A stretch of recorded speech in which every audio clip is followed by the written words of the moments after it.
बराच वेळ झालेला आहे आणि सगळ्याचं लक्ष डावीकडे आहे.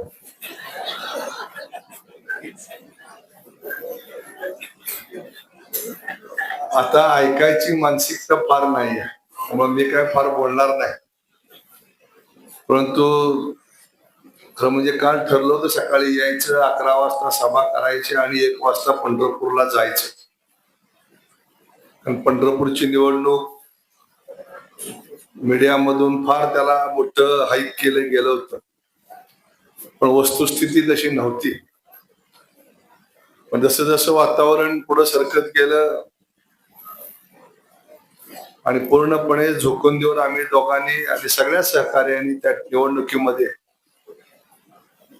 लक्ष घातलं, काम केलं. त्यामुळं निश्चितपणे पंढरपूर नगरपालिकेमध्ये भारतीय जनता पक्ष आणि आपल्या मित्र पक्षाची सत्ता ही येणार आहे. ही काळ्या दगडावरची रेघ आहे.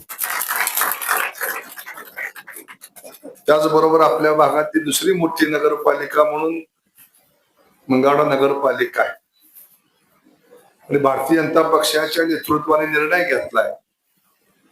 भारतीय जनता पक्ष आणि महायुतीतले सर्व सहकारी जिथं शक्य आहे तिथं एकत्र येऊन त्यांनी लढावं. तोच फॉर्म्युला पंढरपूरलाही आम्ही राबवण्याचा प्रयत्न केला.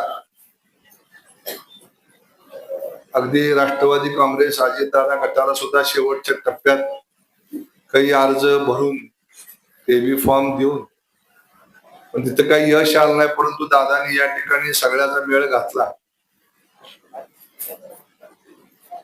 तर म्हणजे निवडणूक आहे ती आपल्या शहराच्या अस्तित्वाची निवडणूक आहे. या व्यवस्थेमध्ये राज्यच देश चालवाय करता लोकसभा आहे, राज्य चालवाय करता विधानसभा आहे आणि गाव चालवण्याकरता ग्रामपंचायत किंवा नगरपालिका. आपण लोकसभेला आपला खासदार पाठवतो, पण आपण पंतप्रधान निवडत नाही. तो अधिकार मतदार म्हणून तुम्हाला मला नाही. विधानसभेमध्ये आमदार पाठवतो, पण मुख्यमंत्री निवडायचा अधिकार आपल्याला नाही.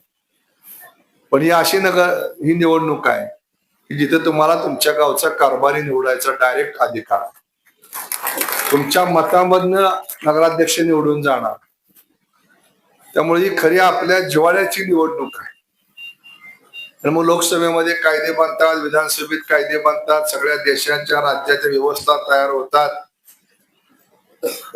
परंतु आपण जिथं राहतो, मग ती नगरपालिका असेल, ग्रामपंचायत असेल, ही व्यवस्था निर्माण झाली आपल्या संविधानामधून.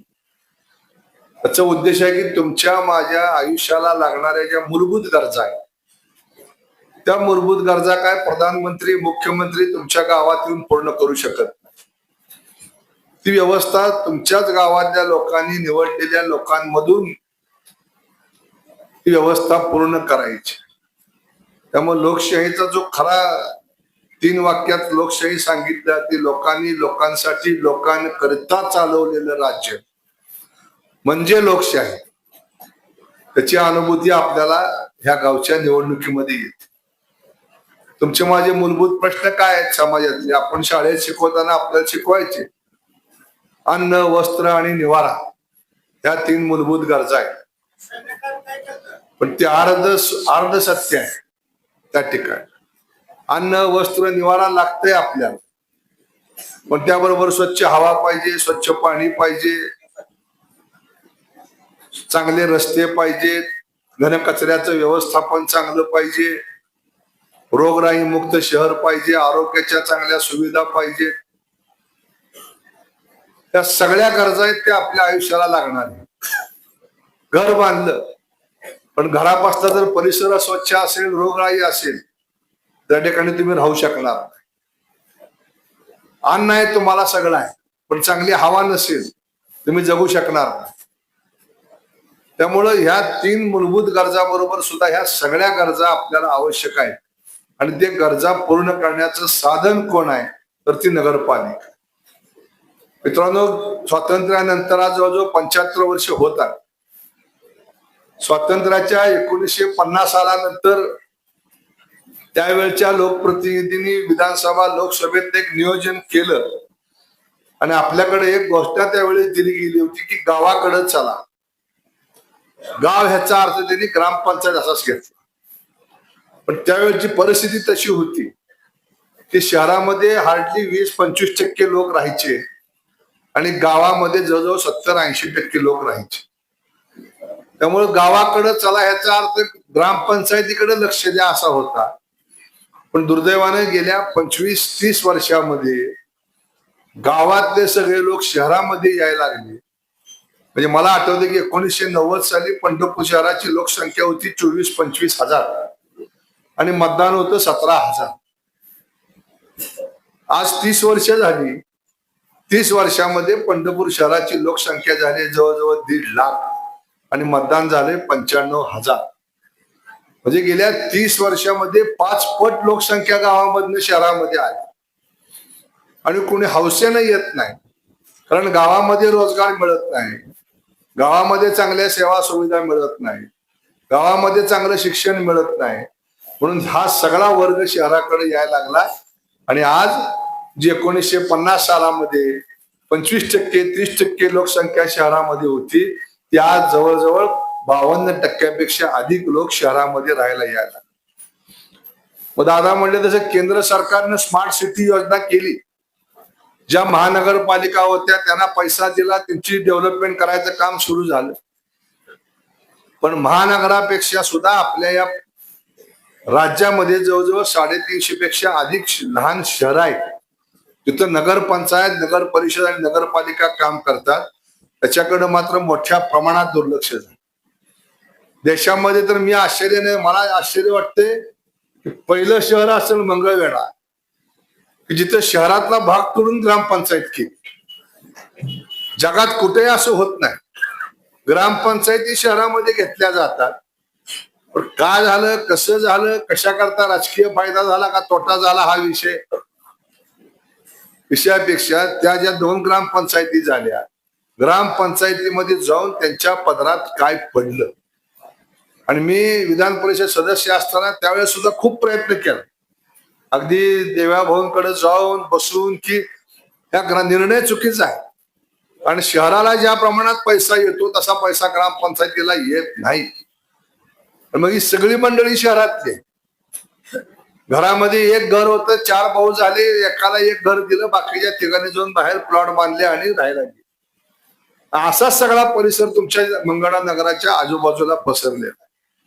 तर मग त्यांना वाटतं की नगरपालिकेसारखं चांगलं पाणी मला मिळालं पाहिजे, माझ्या इथला कचरा रोजच्या रोज गेला पाहिजे, इथं चांगल्या शिक्षणाच्या सुविधा झाल्या पाहिजेत, चांगले शॉपिंग सेंटर उभा राहिले पाहिजेत, ड्रेनेजची व्यवस्था झाली पाहिजे. पण दुर्दैवानं ग्रामपंचायती ह्या व्यवस्था करू शकत नाही. ग्रामपंचायतीच काय, नगरपालिका सुद्धा ह्या व्यवस्था करू शकत. म्हणून मी आता माहिती घेतली अजितराव कडनं, कारण हे चिन्ह घेऊन का उभा राहण्याचं प्रमुख कारण काय आहे. पण ते कमळ असेल किंवा घड्याळ असेल तर नगरपालिकेचं उत्पन्न आता विचारलं मी अजितरावला किती आहे. नगरपालिकेला उत्पन्न कुठलं मिळतं, घरपट्टी, पाणीपट्टी आणि शॉपिंग सेंटर असतील त्याचं भाडं, त्याच्यापेक्षा 4थं उत्पन्न नगरपालिकेला मिळत नाही. नगरपालिका खर्च कशावर करते, तुम्हाला नदीतनं पाणी उचलायचं, ते पाणी तुमच्या घरात टाकीपर्यंत आणून द्यायचं, नगरपालिका काम करते. तुमच्या घरात निघालेला कचरा गोळा करायचा, तो डम्पिंग यार्ड वर न्यायचा, ते काम नगरपालिका करते. तुमच्या भागातले रस्ते आहेत ते चांगले करायचं काम नगरपालिका करते. रस्त्यावर सगळी दिवाबत्तीची सोय आहे ते काम नगरपालिका करते. शाळा असतील त्या शाळा दुरुस्तीचं काम नगरपालिका करते. म्हणजे ही सगळी मूलभूत जी काम आहे ही नगरपालिका करते. नगरपालिकेचं उत्पन्न विचारलं ते म्हणजे 2 ते 3 कोटी रुपये आणि नगरपालिकेचा खर्च आहे 4 ते 5 कोटी रुपये. बरोबर आहे. कशी नगरपालिका चालणार. लोकांची अपेक्षा आहे की नगरपालिकेने माझा रस्ता केला पाहिजे. आज 1 किलोमीटर डांबरी रस्ता करायचा म्हणलं तर 40-50 लाख रुपये, 1 कोटी रुपये लागतात. कॉन्क्रीटचा रस्ता करायचा म्हणलं तर 10 कोटी रुपये लागतात. ड्रेनेजची लाईन व्यवस्था करायची म्हणलं मंगळा शहराची तुमच्या या 1.5-2 किलोमीटरची किंवा वाढीव भाग धरून जरी करायची म्हणली तर 100 ते 150 कोटी रुपये लागतात. मग हा पैसा येणार कुठून. नगरपालिका तुम्ही दिलेल्या घरपट्टीतनं पाणीपट्टीतनं तुमच्या घरासमोर मुरमाची पाटी सुद्धा टाकू शकत नाही, वास्तव आहे. कुठलीच नगरपालिका, नुसती मंगळवेढा नाही, राज्यातली कुठलीच नगरपालिका. मग हे चालतं कशावर? नगरपालिकेचा पगार तुमचा असेल 8-10 कोटी रुपयाच्या घरात कामगारांचा, मग हे चालतं कशावर? तर ह्या नगरपालिकेच्या पाठीमागे शासन नावाची व्यवस्था आहे. नगरपालिकेच्या कामगाराचा पगार शासन करत, घनकचरा व्यवस्थापनाला शासन पैसे देत, ड्रेनेज लाईन टाकायचे असेल तर शासन पैसे देत, रस्ते करायचे असतील तर शासन पैसे देत, शिक्षकांचा पगार शासन करत, उद्यानं असतील, पर्यटन स्थळं असतील, स्मारक असतील, त्याला शासन पैसे देत. राज्य सरकारच्या तिजोरीमधनं किंवा जिल्हा नियोजन मंडळाच्या तिजोरीमधनं या ठिकाणी आपल्याला मोठ्या प्रमाणात निधी येतो. त्यामुळे ही व्यवस्था उभा राहू शकतात. आणि त्यामुळं कमळ चिन्ह घेऊन अध्यक्षाचा उमेदवार आणि कमळ आणि घड्याळ चिन्ह घेऊन नगरसेवकाचे उमेदवार या ठिकाणी समाधान दादा आणि सगळ्या सहकार्यांनी उभा केलेले आहे. त्याचं मुख्य कारण आहे की नुसतं आपल्या टॅक्स वरती नगरपालिका चालणार नाही, तुमच्या इथल्या विकासाच्या योजना होणार नाहीत. आणि त्यासाठी आपल्या पाठीमागं शासन असलं पाहिजे. तुम्ही मला सांगा, उद्या समोर काय आघाडी आहे ना, का पक्ष आहे? आता ही मंडळी रस्ते करायचे होणार नाही, पण दुर्दैवाने समजा जर आली तरी पैसे मागायला कोणाकडे जाणार? आमदारकडेच यावं लागेल. आणि आमदारने सांगितले राज्य सरकार पैसे देत नाही. राज्य सरकार म्हणणार तुम्हाला कमळ आमचं चालत नाही, घड्याळ चालत नाही, तर बघू मग काय नगरपालिकेला किती पैसे द्यायचे ठरवू आपण. त्यामुळं मित्रांनो, आघाडी वगैरे ही अपक्ष विपक्ष झोट आहे सगळं. कोणाचं तरी पुनर्वसन व्हावं म्हणून निवडणुका लढवणं वेगळं आणि शहराच्या विकासाकरता निवडणूक लढवणं वेगळं. तुम्हाला रस्ते करायचे, तुम्हाला पाणी द्यायचंय, तुम्हाला ड्रेनेज करायचंय, आणि मग ते करायचं असेल तर ज्या पक्षाचं सरकार राज्यात आहे त्या पक्षाचाच कारभारी ह्या गावामध्ये असला पाहिजे. ती ठरवण्याची ही निवडणूक आहे. एक जर चूक आपण केली तर पुढची 4 वर्ष नाही तर पुढची 40 वर्ष तुम्हाला बॅकफुटवर जावं. आज काय अवस्था आहे मंगळवेढ्याची? एक मोठं खेड, अशा पद्धतीचं एक स्वरूप आपल्या गावाचं. पण भविष्य काळामध्ये लोकसंख्या वाढती आहे आणि ह्याच्या बाबतीत जर मूलभूत सुविधा, विकास म्हणजे काय असतो? जोपर्यंत तुमच्या इथं मूलभूत सुविधा होत नाही, इन्फ्रास्ट्रक्चर तयार होत नाही, तोपर्यंत आपल्या गावचा विकास होत नाही. राज्याचा विकास, देशाचा विकास कशावर ठरवला जातो? तिथले लोक, तिथल्या लोकांनी दिलेले रस्ते, तिथं असणारी पाण्याची व्यवस्था. आज आपण बघतोय की नॅशनल हायवेचं जाळं सगळ्या जगात देशामध्ये पसरण्याचं काम सुरू आहे. मोठी मोठी विमानतळ उभा करायचं काम सुरू आहे, मोठी मोठी बंदरं उभा करायचं काम सुरू आहे. हे काय कोणाला तरी काम नाही म्हणून हे होत नाही. ही मूलभूत विकासाची काम आहेत. जेव्हा तुमचे नॅशनल हायवे होतील त्याच्यावरती वाहतूक वाढेल, जेव्हा गावातले रस्ते चांगले होतील, जेव्हा इथं चांगली पर्यटन केंद्र तयार होतील, तेव्हा इथला येणारा यात्रेकरू असेल तो या ठिकाणी अधिकचा येईल, तो या गावात राहायला पाहिजे, त्याला 4 पैसे खर्च केले पाहिजेत, जेणेकरून तुमच्या गावचं अर्थकारण मजबूत झालं पाहिजे आणि इथल्या सर्वसामान्य माणसाच्या हातामध्ये पैसा आला पाहिजे. गावातले 10, 15, 20 पैसेवाले होऊन चालणार नाही.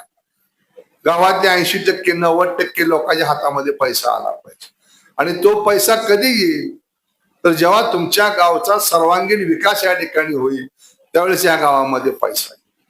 त्यामुळे भविष्य काळामध्ये या निवडणुकीच्या माध्यमातून पुढच्या 50 वर्षाचं माझं मंगळवेढा कसं असलं पाहिजे हे विजन डोळ्यासमोर ठेवून तुम्ही कामाला लागलं पाहिजे. आणि ते करण्याची धमक या सगळ्या तरुण सहकार्यामध्ये आहे. समाधान दादा, आम्ही सगळे त्यांच्या पाठीमागं आहोत. आम्हीच नाही तर देवाभाऊ असतील आणि अगदी मोदी साहेब असतील, या सगळ्यांचं लक्ष या लहान लहान शहरावरती आहे. आणि त्या माध्यमातून अधिकचा निधी आपल्या गावामध्ये आणून आपल्या सगळ्या विकास योजनाला या ठिकाणी पूर्णत्वाला न्यायचा असेल तर आपण सगळ्यांनी उद्याच्या 20 तारखेला होणाऱ्या निवडणुकीमध्ये कमळ आणि घड्याळ हे चिन्ह, या दोन्ही चिन्ह समोरचं बटन दाबून आपल्या सगळ्या सहकार्यांना विजयी करा आणि तुमच्या विकासाचं काम त्या सगळ्या खांद्यावरती यांच्या टाकून भविष्य काळ आपण उज्ज्वल करूया, एवढीच विनंती या निमित्तानं करतो आणि थांबतो. धन्यवाद. जय हिंद, जय महाराष्ट्र.